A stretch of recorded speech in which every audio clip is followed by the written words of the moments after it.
So as we all know, the Lord of the Rings trilogy is one of the greatest trilogies to ever exist, and it probably will be the best trilogy ever made to the end of time. I can't foresee a better one being released anytime soon. So, because of all that, it is shocking to me that there is talks, there's words from the background about maybe, potentially, remaking the trilogy. New Lord of the Rings movie set at Warner Bros. New LTR movie adapted from the books by New Line Cinema.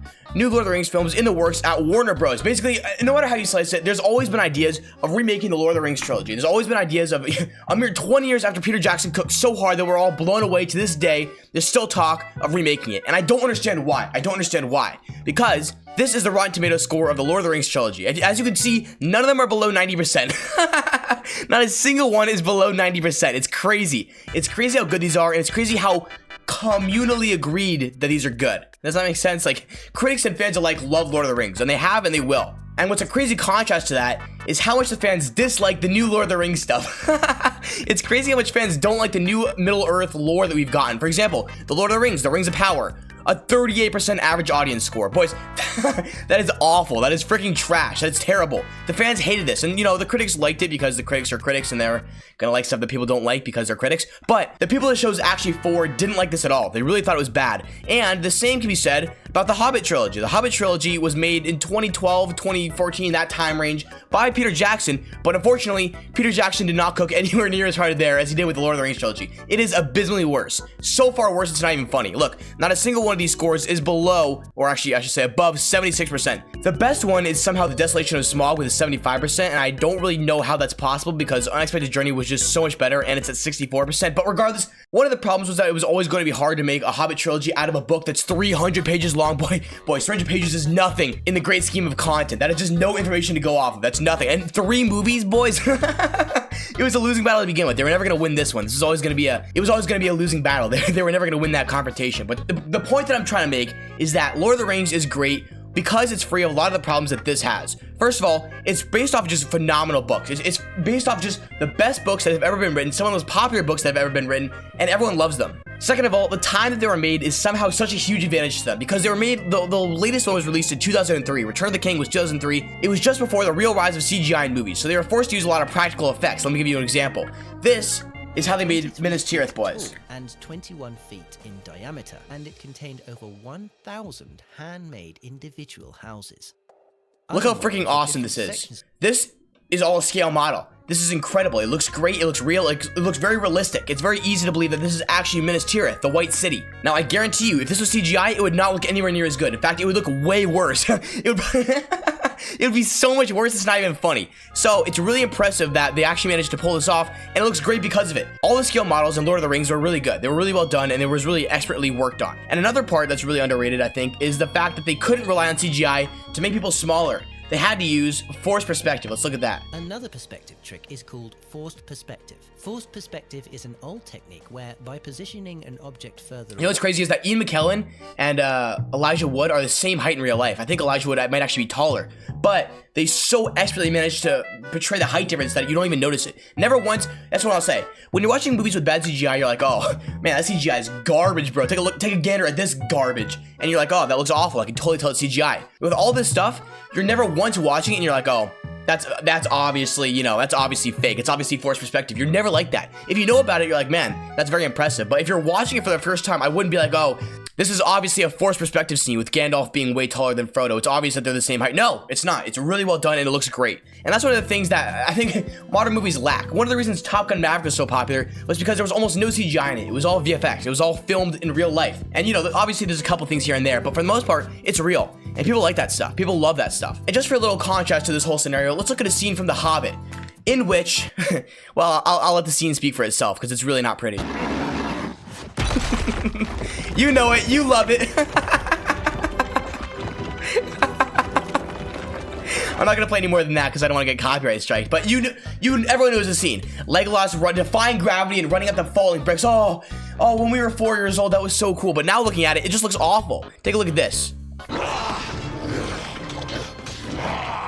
See this orc right here? I can't remember his name. Skorg, maybe? Borg? Freaking some org name. I don't know. But look how bad this looks. Not once did I look at this orc and be like, oh, that's disgusting. Oh, Oh, how scary, an orc, Not once in the entire Hobbit trilogy did I do that. Not to Azog or whatever their names are, not to anyone. But in Lord of the Rings, boys, just take a look at this. This is genuinely terrifying. Like, look, that is awful. That is disgusting because it's real. And we know it's real. The audience can tell that this is actually just makeup on a guy. And that's why it's so disgusting. Same with this. Look at this goblin over here.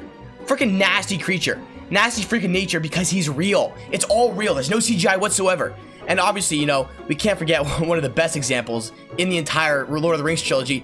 It's the Harvey Weinstein orc. Oh, why can't I get a closer up shot? It's the Harvey Weinstein orc. This was actually modeled to look after Harvey Weinstein because Peter Jackson was very mad at him for not giving him the rights to Lord of the Rings, all 3 movies. And then, coincidentally, it worked out that this guy was a huge sexual predator. But regardless, the point is that the Lord of the Rings orcs are really good because they're real. You can tell it's real makeup.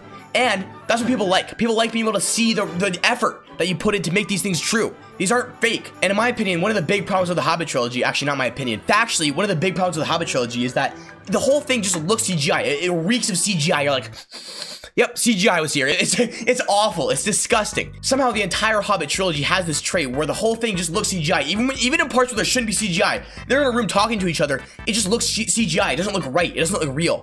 And just look at this, for example. Just look at this scene right here. This doesn't look real at all. It never has and it never will. Like, look at this. No one ever looks at this and thinks, oh, this looks great. It has like a shimmery air of CGI to it. Oh, I need to move my camera back. Sorry about that, boys. You couldn't even see Aragorn sliding perilously on the ice. Oh, did I say Aragorn? Oh, boys, it's over for me. I'm not a nerd. I'm not a true nerd. I don't deserve the Jedwerd hat. This frick. But the point is, this is awful. This is disgusting. It's not real, and no one would think it's real. No one with eyes can look at this picture of Legolas right here and say, man, this looks real. And also, that brings me perfectly to my next point. Speaking of Legolas, Legolas should not be in the movies at all. Yes, I know he was mentioned in the books. I know the name Legolas appears in The Hobbit, but he's not a character. He's not a main character, at least. And that's why people love Lord of the Rings. Lord of the Rings did this right. They stayed very true to the books. You know, there are a couple things in the movies that's not in the books and vice versa. Like, for example, Glorfindel was the one who carried Frodo to Rivendell on his back, not Arwen, but it works better for the movie to put Arwen in, and it doesn't betray the idea of the book. It doesn't change that much, so it's very acceptable. The Hobbit does not do that. Like Tauriel, Tauriel's just not in the books at all. She does not exist. And that's kind of annoying because it takes away from the story a little bit. And also, speaking of Legolas and his ridiculous running on stone scene, I think I have a way to make it better that Hollywood didn't think of. I think this is a little more creative than it's their pay grade. So let me know what you think. I think it's a pretty good solution to the problem. And yeah, you know what? I'm just gonna show you. I'm just gonna get right into it.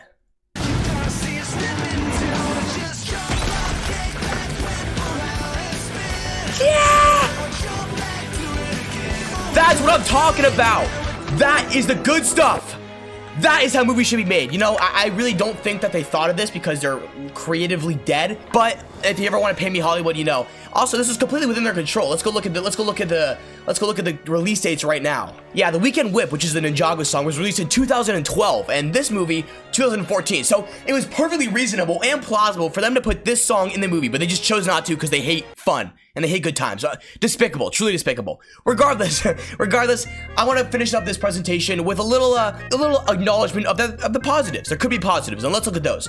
The positives of remaking. Hang on, I just gotta make this a little smaller so it stands in a little better. The positives of remaking Lord of the Rings. Now, first of all, there's a chance to include more. It's just a fact that when Peter Jackson made the Lord of the Rings trilogy, he did leave some stuff out. He had to.